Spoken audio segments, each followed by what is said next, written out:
전 시간에 이렇게 얘기했어요. 부동산 물권 변동이 발생하는 원인에는 두 가지 있다. 그래서 186조에 의하면 법률 행위에 의한 부동산의 물권 변동은 등기해야만 효력이 발생하고, 이에 비해서 상속, 공용징수, 판결, 경매, 기타 법률의 규정에 의한 물권의 득실 변경은 등기를 요하지 아니합니다라고 했어요. 이해되셨나요? 끝. 자, 그러면 이 교시는 뭐 할 거냐면,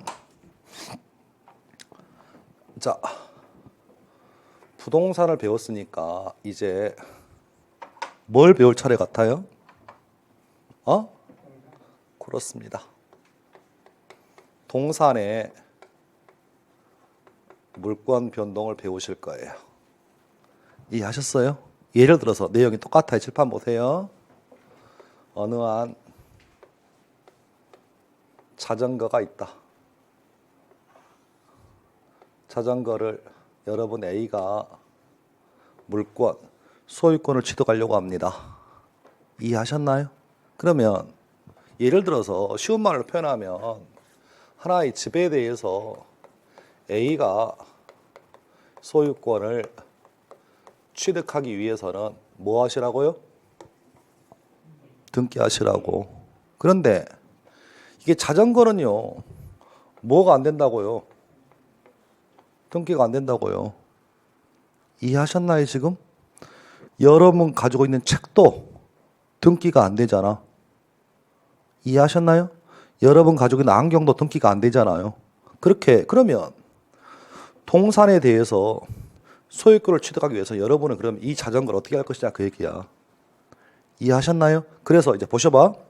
법의 순서가 이래요.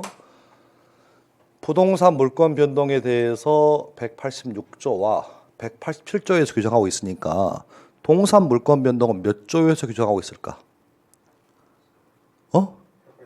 188조겠지, 순서대로. 제 말 뜻 이해하셨어요, 지금? 그래서 페이지 넘어가 보세요. 한 장 넘기세요. 240페이지. 3번 제목이 뭐예요? 동산 물권 변동이네. 이해하셨나요, 지금? 그래서 양가래 1번 읽어볼게요. 법률 행위로 인한 동산의 물권 변동은 당사자 간의 합의란 얘기는 사겠다 팔겠다 합의와 동산의 뭐가? 인도는 뭘까요? 넘겨주는 거지. 그래서 칠판, 그렇군요. 동산에 관한 물권 변동이 발생하려면 동산을 뭐 하시라고요? 인도하셔야 합니다. 그러면 이렇게 정리할게요. 그것이 부동산이라면 일반적으로 뭐 하는 거고, 일반적으로 등기하는 거라고요. 이해하셨나요? 근데 그것이 동산이라면 뭐 하시라고요? 인도하시라고요. 그래서 부동산이라면 등기에 의해서 효력을 발생하고, 동산이라면 인도에 의해서 효력을 발생한다고요. 근데 이 인도가 종류가 세 가지 있대요. 그래서 이 세 가지 용어를 이번 시간에 정리하려고 합니다. 이해하셨나요? 그래서 188조 제목부터 보세요. 제목. 동산 물권 양도의 효력, 그리고 간이 인도 1항. 동산에 관한 물권의 양도는 동산을 동그라미 뭐 해야? 인도하여야 효력이 생깁니다. 따라서 자전거 사고 팔면 자전거를 뭐 해야?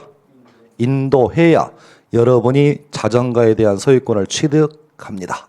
그래서 인도에는 1번 현찰 박치기예요. 이것을 우리는 앞으로 현실의 인도라고 부를 거예요. 그러니까 쉽게 표현하면 자전거 사고 팔 때 자전거를 그 자리에서 넘겨주시라고요. 이게 188조 1항입니다. 그래서 188조 1항의 인도를 우리는 현찰 박치기라는 맥락에서 현실의 인도라고 불러요. 이해하셨나요? 자, 2항 천천히. 양수인이 이미 동산을 동그라미 뭐 하고 있다고요? 점유한 때라면 당사자의 밑줄 뭔만 가지고도, 의사표시만 가지고도 효력이 생긴다. 그러면 188조 1항과 2항의 제일 마지막 단어가 뭐냐면, 1항의 제일 마지막 단어 뭐예요? 효력이 생긴다. 이 항의 제일 마지막 단어 효력이 생긴다. 그런데 효력이 생기는 과정에서 1항은 인도에 의해서 효력이 생기지만 2항은 인도란 단어가 없어요. 2항은 뭔만 가지고도 의사표시만 가지고도 효력이 생긴대요. 뭐가 없단 얘기야? 인도가 없어 지금. 그러니까 뭔만 가지고도 인도하지 않고도. 그러면 인도하지 않는다의 의미가 뭐냐? 인도할 필요가 없는 거예요 지금. 왜? 이미 양수인 매수인이 자전거를 점유하고 있어. 그럼 가지고 있는 거지 현재 매수인이. 그럼 굳이 인도할 필요가 없잖아요. 그러니까 너 가져. 이런 얘기야. 자 보셔봐. 굳이 지어내면 자전거 하나 가지고 있는 갑이라는 사람이 자전거를 을에게 빌려줍니다. 대여했습니다. 그래서 현재 을이 자전거를 뭐하고 있다고요? 타고 있어. 을이 뭐하고 있다고요? 점유하고 있어. 그런데 타다 어디 제가 쓸만하니까 을이 갑한테 가서 물어봅니다. 자전거 나한테 파라고. 살만하다고. 그러니까 갑이 알았어 팔게 라고 뭐 하면 의사표시하면 굳이 자전거를 뭐 하지 않아도 인도하지 않아도 현재 돈 주고 산 누가? 양수인이 점유하고 있잖아. 그럼 뭐 하지 않아도 인도하지 않아도 뭔만 가지고도 의사표시만 가지고도 얘가 소유권을 뭐 합니까? 취득하잖아. 이런 인도를 뭐라고 한다고요? 아, 이런 인도를 무슨 인도라 하는구나. 간이 인도라고 하는구나. 그래서 제목에 간이 인도가 나와요. 이해하셨나요? 그래서 제가 여러분에게 간이 인도가 무엇입니까? 라고 물어보지만 정확하게 답 못 하실 거예요. 다만 의미는 대충 이해하셔. 현재 양수인, 매수인이 그 목적 동사를 이미 점유하고 있다. 그러니까 양도인이 양수인에게 너 가져라는 의사표시만 가지고도 소유권을 취득하는 걸 뭐라고 한다? 간이 인도라고 부른다고. 이해하셨나요? 자, 이제 189조. 제목이 뭐예요? 점유계정. 동산에 관한 물권을 양도, 사고 파는 경우에 당사자의 계약으로 양도인이 동산을 동그라미 뭐? 점유를 계속. 키워드. 점유를 하는 사람이 누구라고요? 양도인이에요.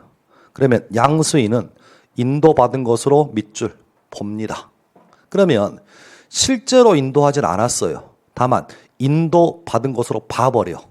이걸 우리가 점유계정이라 부릅니다. 자, 단어가 대단히 중요한 단어가 떴습니다. 어렵습니다. 점유계정이 뭐냐면 들어만 보세요.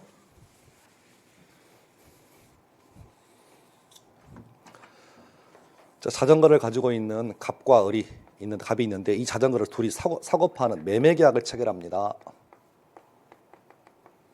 당사자 갑과 을의 무엇으로? 계약으로 돈 주고 판 누가? 양도인이. 자전거는 뭐 했지만? 팔았지만 양도인이 점유를 뭐 하고 있다고요? 계속한다고. 그럼 이런 경우라면 실제로 자전거를 뭐 하지 않았어도 인도하지 않았어도 얘가 자전거를 뭐 한 것으로 인도받은 것으로 간주해 버립니다. 즉 이런 얘기야. 사고 팔았는데 이 매도인이 뭐라고 하냐면 자전거를 팔고 싶긴 하지만 내가 자전거를 팔면 당분간 출퇴근용 자전거가 없어진다 라고 하니까 매수인이 뭐라고 하냐면 그럼 알았어. 자전거만 내가 사올게. 대신 자전거는 네가 타고 다녀. 빌려주는 거죠. 제 말 이해하셨나요 지금? 자전거를 사오긴 했지만 판 놈이 여전히 자전거를 타고 있어 현재. 이럴 수 있잖아. 당사자 합의만 보면. 그래서 당사자의 뭐로? 계약으로. 양도인은 팔았다는 얘기잖아요. 양도인 자전거를 뭐 하고 있어? 계속 점유를 뭐 하고 있어? 점유를 계속하고 있어도 실제로 자전거가 넘어가지 않았잖아요. 넘어가지 않았다 할지라도 넘어간 것으로 아예 간주해 버리겠다고. 이걸 뭐라고 한다고요? 점유 계정이라고 부른다고. 이해하셨나요 지금? 끝. 그럼 소유권은 뭐 했어? 소유권은 넘어갔다고. 소유권은 넘어갔지만 여전히 양도인이 목적 동산을 점유를 하고 있어. 이런 식의 방법을 뭐라고 한다? 점유 계정이라 부른다고. 이해하셨나요? 끝. 자, 이제 190조. 제목이 뭐예요?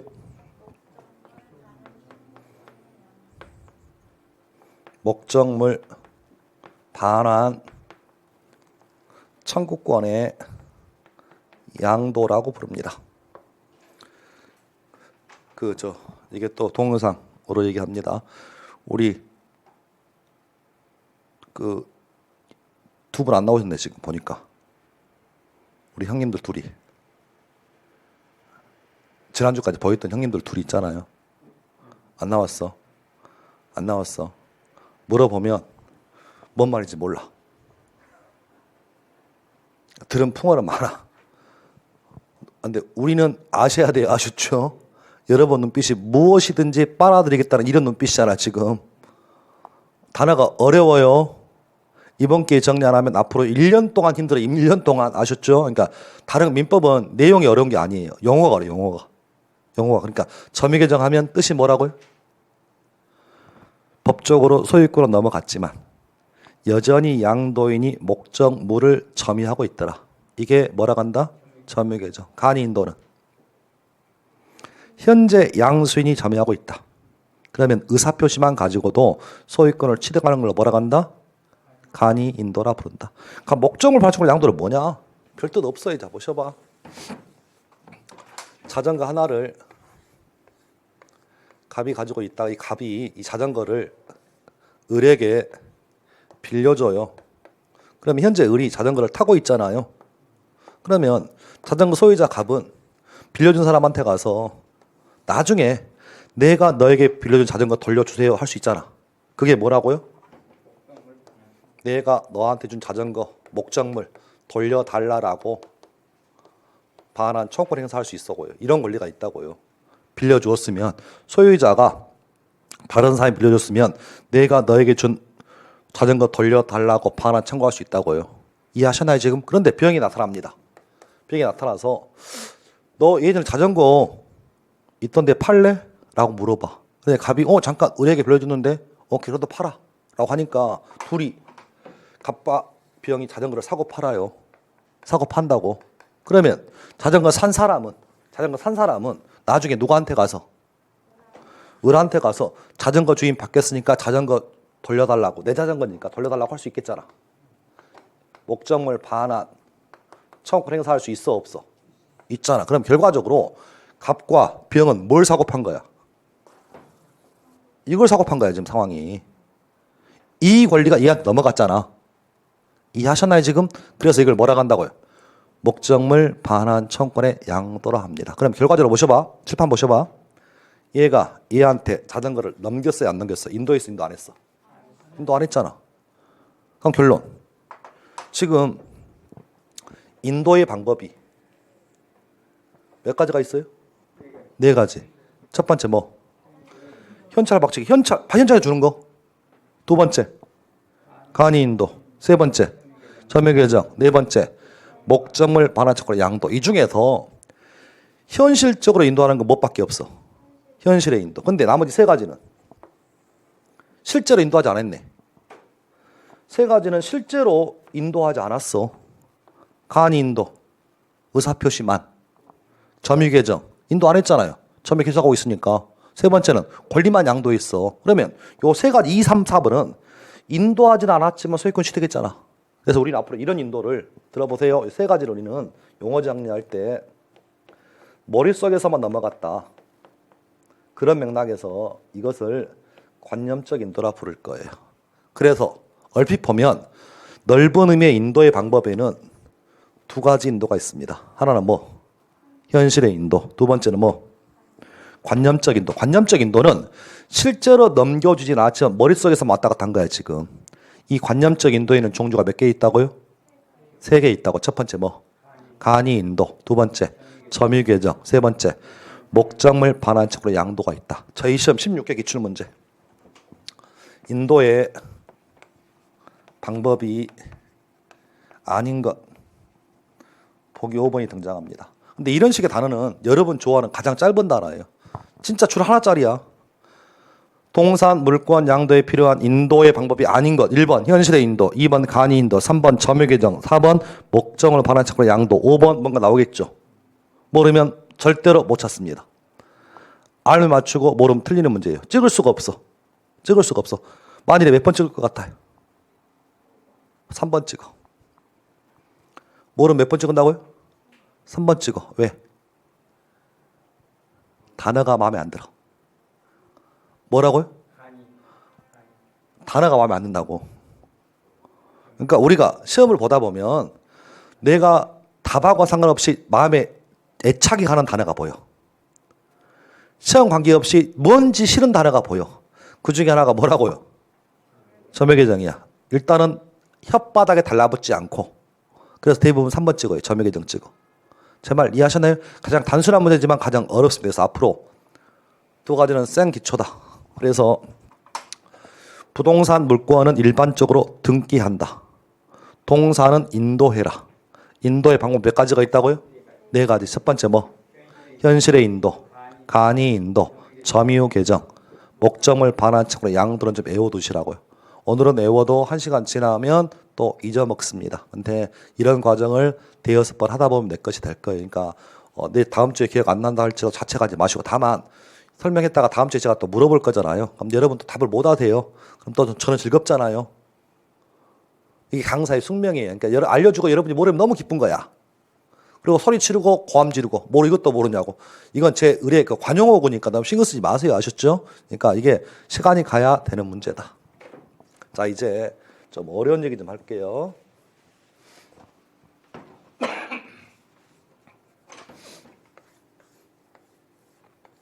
갑이라는 집주인이 있어요. 채무자라고 할게요. 물론 이 갑은 이 집에 대한 법적인 소유자입니다. 오늘 을이라는 채권자한테 가서 돈 1억을 빌렸습니다. 1억짜리 금전 소비대차 계약을 체결합니다. 채권자가 1억을 빌려주면서 1억이 크다 보니까 담보를 요구합니다. 뭐 한다고요? 담보 요구해. 그래서 채무자가 돈 빌려가고 이제 담보를 제공하려고 합니다. 여러분이 이렇게 큰 돈 빌리면 채권자가 대부분 담보 요구할 텐데요. 물론 우리 돈 많으신 분 담보를 안 잡고 빌려줬다고 하지만 5천만 원? 갑자기 그 생각이 나네. 담보를 제공하면 여러분이 돈 빌릴 때 어떤 담보를 제공하시겠어요? 예를 들어서 다 했던 것 같아? 아버지한테 빈다고 아버지 이만저만 해서 은행에서 돈을 빌리는데 담보를 요구하니까 아버지가 보증 좀 서주세요. 응? 보증 줄 수 있잖아. 이것도 담보예요. 이 담보를 인적 보증이라 불러. 인적 담보. 이해하셨나요? 그런데 담보를 물건으로 쓸 수 있어요. 이걸 뭐라고 한다고요? 물적 담보라고 부를 거라고. 이해하셨나요? 그래서 물적 담보의 대표적인 것이 이 집에다가 채권자 을 앞으로 근저당 내지는 저당권을 설정할 수 있습니다. 전형적인 물적 담보예요. 제 말 이해하셨어요 지금? 그런데 저당 내지 근저당 설정하는 것은 일반적이긴 한데 이렇지 않을 수도 있어요. 여기는 은행권이야.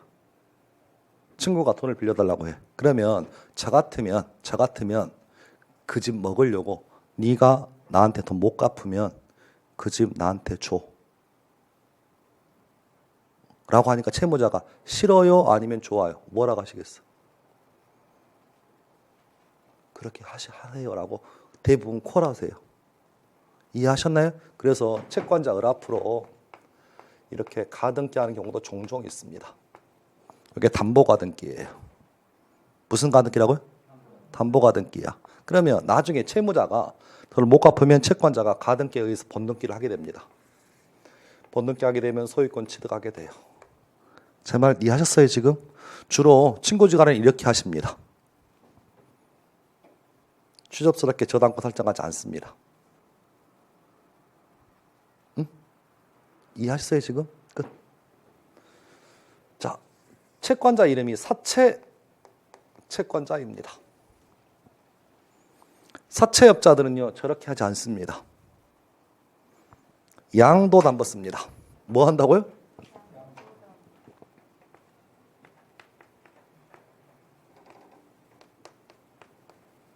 자, 1억 원의 채무를 뭐 하기 위해서? 담보하기 위해서 소유권을 넘깁니다. 이게 양도담보예요. 그래서 돈 1억 빌리면서 소유권 자체를 채권자 을 앞으로 아예 이전 등기를 해줍니다. 이해하셨나요? 그러니까 여러분의 이런 눈빛은 세상 밑바닥을 못 경험해 보신 분이야. 집이 두 채씩이나 있으시니까 세상 물정을 모르시는 거야. 어려우시면 저 경우 합니다. 자, 보세요. 은행권. 채권자가 은행이라면 저당권 설정할 거예요. 금리 한 2%, 3% 잡고. 아셨죠? 근데 얘가 하채업자면 1억 빌려주고 연 24% 받을 거예요. 이자를. 위약금 38% 받을 거예요. 채무자 입장에서 연 24%, 1억 빌려주면 고마워요, 안 고마워요? 고마워요. 엄청 고마우신 분이야. 이분은 엄청 고마우신 분이에요. 아셨죠? 왜? 여러분이 집이 깨끗하면 은행 가시겠어? 사채업자 찾아가시겠어? 은행 갑니다. 사채업자까지 찾아간다는 얘기는 저 집이 볼 게 없다는 얘기예요. 이해하셨어요 지금? 그래서 후순위로 들어가는 거야 지금 상황이. 사채업자가. 제 말 뜻 이해하셨어요 지금? 그리고 다른 얘기로 오늘 그 주식장이 좋아요. 아셨죠? 딱 쉬는 시간에 보니까 주식장이 세 종목 들고 있는데 다 빨간색이에요. 너무 기분이 좋습니다. 소가지 없습니다. 어제 날짜로 18% 마이너스예요. 오늘 2% 올랐더라고요. 너무 기분이 좋아요. 이제 갭이 16% 줄어들었어요. 소가지 없습니다. 생각 같아서는 오늘 1억 주식에 사고 싶어요. 신용 걸어서 2억까지 사고 싶어요. 그럼 오늘 좀 오르면 갭이 많이 될 것 같아요. 돈 좀 빌려주세요. 50% 이자 드릴게요. 제 말 뜻 이해하셨어요? 채무자 입장에서는 내일은 생각하지 않습니다. 오늘 당장 메꿀 수 있다면 아니 이자 연 50% 줘도 1억 빌려오면 주식 오르면 내일 10% 오르면 내일 갚으면 된다니까? 제 말 이해하셨어요 지금? 나 지금 당장 돈 메꿔야 돼. 나 지금 당장 회사비 메꿔야 한다고요. 나 지금 오늘 날짜에 근로자 임금 줘야 돼. 내일 모레 추석이야. 어떻게 근로자 임금을 떼먹을 수가 있어? 돈 빌려온다 안 빌려온다? 빌려옵니다. 갖은 방법 쓰자고 빌려와. 제 말 이해했어요 지금? 우리가 보시면 그 사나머니 내지는 러시앤캐시 이자율 아시죠? 이자율 22%가 될 거예요. 비싸요 안 비싸요? 그런 금리를 빌린 사람 미친 사람이야 정상이야. 그런 생각하지 마세요. 거기도 다 정상이에요. 금리 알고 들어가는 거야. 사연이 어쩔 수 없으니까 빌리는 거예요 지금. 제발 밑바닥 인생 좀 이해하시라고. 밑바닥 인생을. 전 집이 두 채나 있으니 그런 생각을 모르는데 이게 죄송해요. 밑바닥 이러고 생각하다 보면 그럴 수 있어. 제 말 뜻 이해하셨어요 지금? 그러니까 이게 도저히 우리가 상식으로 이해가 안 돼. 아니 집을 빌리면서 어떻게 담보의 방법으로 소유권 넘겨주냐 그 얘기야. 근데 이보다 확실한 방법이 어디 있어? 가등기 하면 번등기 해야 돼요. 근데 돈 빌리는 당시에 이미 등기가 넘어가 있어 현재. 이해하셨나요 지금? 그리고 돈 안 갚으면 내 거 됩니다. 제 말 이해하셔서 지금 이런 걸 뭐라고 한다고요? 양도 담보라 한다고. 양도 담보의 뜻이 뭐라고요? 채무를 담보하기 위하여 소유권이 뭐 되었다? 양도되었다. 다만 용어 정리합니다. 현재 을은 소유권 등기가 되어 있어도 이 사람의 이름은 법적으로 소유자가 아니에요. 이 사람은 들어보셔봐.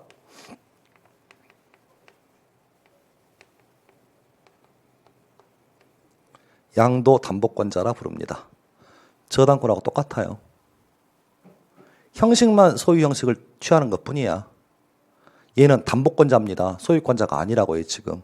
제 말 뜻 이해하셨어요 지금? 그러니까 이게 법리가 되게 어렵습니다. 그러니까 이게 저런 사채 생활을 안 해보신 분들은 이해하기 쉽지 않아. 근데 법적으로 치면 이 사람은 저당권자입니다. 일종의. 담보권자예요. 담보를 잡아란 거야 지금. 담보의 방법이라고. 소유권 넘어가는 게 아니라고 지금. 제 말 이해하셨나요? 그럼 얘의 이름은 담보권 설정자예요 지금. 그러니까 보셔봐. 제가 이렇게 물어볼 거예요. 여러분 양도담보는 물권이에요? 채권이에요? 이렇게 물어볼 거예요. 이해하셨나요? 그럼 여러분 생각에 양도담보는 물권 같아요? 채권 같아요? 그럼 좋아. 그냥 좋아, 알았어. 자, 그러면 우리 자 1번하고 2번을 한번 읽어보자. 읽어본 다음에 어느 것이 입에 달라붙는지 아셨죠? 자 1번 읽어보세요. 양도담보물권. 2번 양도담보채권. 어느 단어를 많이 들어보신 것 같아? 1번 그러니까 자 봐봐. 아니 이게 법적인 지식이 없어도 우리가 그래도 은연중에 들은 얘기가 어느 게 더 입에 달라붙는지 한번 보시라고. 양도담보물권, 양도담보채권. 어느 게 더 달라붙으세요? 자, 채무를 담보하려고 뭘 잡았어? 집 잡았잖아. 집 잡은 거야. 집 잡은 거라고. 자, 담보 제공 방법이 물건 잡으면 물적 담보라고요. 지금 물건 잡았어. 그러니까 뭘 잡아놓은 거라고? 물건. 그러니까 양도담보 물권이에요. 이해하셨나요? 자, 이제 항상 이렇게 국어는 읽을 때 숨을 어디서 쉴지가 중요해요. 자, 따라 해보세요. 양도 숨 쉬고 담보 물권. 자, 시작. 아, 그러면 저건 무슨 물권이라고? 담보 물권이야. 그러니까 저당권만, 유치권만, 질권만 담보 물권이 아니에요. 이것도 담보 물권이라고요. 이해하셨나요? 이것도 담보를 잡았잖아 지금 저 집으로. 이해하셨어요 지금? 그래서 우리는 저것을 이렇게 부를 거예요. 앞으로 부동산의 양도담보라 부를 거예요. 집이잖아요. 집이야. 또 예를 들어 봅니다. 갑이요. 자동차 하나가 자동차. 앞에 삼각형 벤츠, 뒤에 S 600이라고 한번 해볼게요. 고급 자동차입니다. 자동차를 맡기고 돈 3천만 원 빌려 쓰고 이렇게 양도담보 있습니다. 저것은 우리가 자동차니까 이것을 동산의 양도담보라 부를 거예요. 이제 의미 이해하셨어요 지금? 잡힌 물건의 이름이 부동산이라면 뭐라고 부르고? 부동산 양도담보. 동산이라면 동산 양도담보. 워낙 그동안 관행적으로 많이 이루어졌어요 지금. 굉장히 많았습니다. 그런데 이게 보셔봐. 이 집의 시가가 한 10억 정도 할 거예요 아마 통상적으로. 근데 빌린 돈이 얼마예요? 1억이에요. 시대 차이가 날 수밖에 없어. 100% 후순위니까 지금 상황이. 선순위면 은행 간다니까. 제 말 이해하셨어요 지금? 이해하셨죠? 그리고 예를 들어 보셔봐. 토요일 일요일 날 걸렸어. 급전이 필요한데 은행 문 닫아. 돈을 빌릴 데가 없어. 그럼 토요일 일요일 사채부터 찾아갈 수밖에 없어.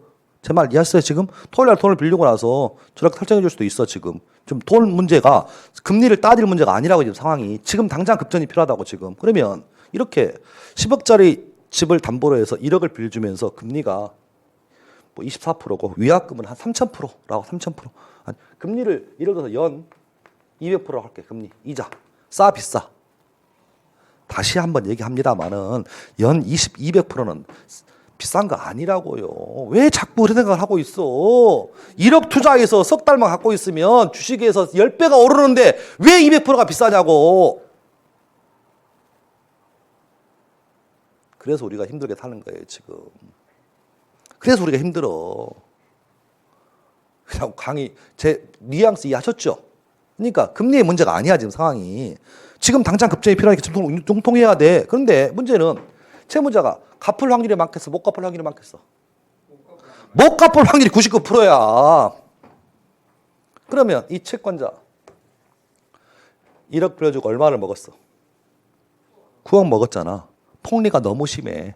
폭리가. 그리고 경제력이 약자다 보니까 하라는 대로 할 수밖에 없다고. 지금 당장이 급하니까 이자를 따질 필요가 없어. 가서 아니 돈 필요한데 가가지고 왜 금리가 200%냐고 따지면 다시업자가 뭐라 하겠어요? 가라고. 은행 가라고 은행 가라고 왜 여기서 따지냐고. 우리는 금리를 알고도 빌릴 수밖에 없어. 상황 24%에 대해서. 제 말 이해하셨나요 지금? 폭리가 경제적 약자의 폭리가 너무 심해. 그래서 이게 사회적으로 너무 문제가 돼. 그래서 법이 하나 만들어집니다. 가등기 담보 등에 법이 만들어져요. 그래서 예전에 이것들이 시중에 관행처럼 널리 인정되었다. 그런데 부동산 같은 경우에 저렇게 폭리를 취하다 보니까 너무 채무자 약자가 많이 당하더라. 그래서 더 이상 폭리를 못 취하게 뭘 만들었다고요?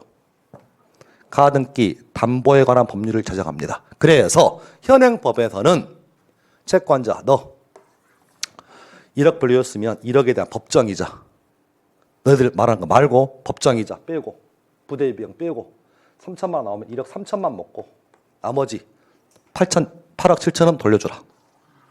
청산이 되겠습니다. 현행법상 청산하게 있어. 청산. 그러니까 현재는 부동산 양도담보가 거의 실무에서는 없어요. 왜? 청산을 해야 돼.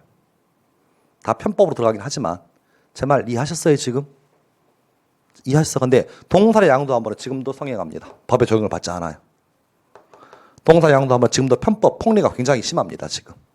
제 말 이해하셨어요 지금? 그래서 이게 일종의 양도담보다. 그런데 문제는 이겁니다. 이 집은 갑이 살고 있을까? 을이 살고 있을까? 이게 문제가 되는 거예요 지금. 갑이 살고 있을까? 을이 살고 있을까? 등기는 넘어갔어. 근데 문제는 실제로 그 집에 누가 거주하느냐의 문제야. 누가 거주할까? 갑이 살고 있어. 제 말 이해하셨어요 지금? 갑이 소유권 넘겨준 게 아니니까 서류만 넘어간 거야 지금 담보의 방법으로. 다만 변제기가 있을까지 변제기가 2년 뒤에 못 갚으면 내 거 되는 거야 지금. 그러면 여기서 문제. 이 사람이 계속 뭐 하고 있어요? 점유를 계속 하고 있잖아. 소유권은 뭐 했는데? 넘어갔는데 점유 계속 하고 있잖아. 네 글자로 뭐라고 그래? 점유 계정. 이 얘기하고 싶어서 그런 거야 지금 실은. 점유 계정 의미가 저 얘기라고 해 지금. 소유권은 양수인에게 넘어갔지만 여전히 양도인이 점유를 계속하고 있잖아. 이걸 뭐라고 한다고요? 점유 계정이라 불러. 물론 우리 시험에 양도담보란 얘기는 시험에 관계없어요. 저희 시험은 실은 솔직히 얘기하면 1층에 공부하는 부동산 공인중개사 같은 경우는 양도담보를 의미를 알아야지만 우리는 그렇게 의미를 깊이 할 필요는 없어. 다만 점유 계정을 설명하다 보니까 설명하는 거예요 지금. 이해하셨나요 지금? 얘기 끝. 되셨죠? 그래서 우리가 나중에 점유 계정은 대단히 중요합니다. 워낙 단어가 중요해요. 그래서 차후에 선의 취득에 의한 점유 계정이 인정되지 않고 나중에 선의 취득에 의한 질권 설정 안 된다고 설명하겠지만 요 단어를 이해해야 나중에 선의 취득과 질권이 이해가 돼. 그래서 요 단어는 좀 기억을 해두시면 좋겠습니다. 대표적인 게 양도담보다. 이해하셨어요 지금? 끝. 양도담보는 물권이라고 채권이라고? 물권이라고요. 그래서 어떻게 읽으시라고요? 어떻게 읽는다? 양도 담보 물권이다. 양도 담보 물권이라고. 뭐라고요? 양도 담보 물권이라고. 담보 물권 중에 하나가 양도 담보 물권이. 의미 이해하셨나요 지금? 그 얘기 끝. 워낙 중요한 단어입니다. 그래서 중간중간에 나오니까 좀 그렇게 정리하시면 좋겠습니다. 그래서 이번 시간 하고 싶은 얘기는 다시 부동산의 물권 변동은 등기에 의하 소유권을 취득하는 게 일반이고 동사는 인도해라. 인도의 방법 몇 가지가 있다고요? 4개. 첫 번째 뭐? 현실의 인도. 그 다음 간이 인도. 세 번째는 점유 개정. 네 번째 목적을 반환 채권의 양도 등이 있다. 얘기 끝. 됐습니다. 좀 쉬었다가요. 이제 법률행위 관련해 가지고 몇 가지 볼게요. 좀 쉬었다가 오겠습니다.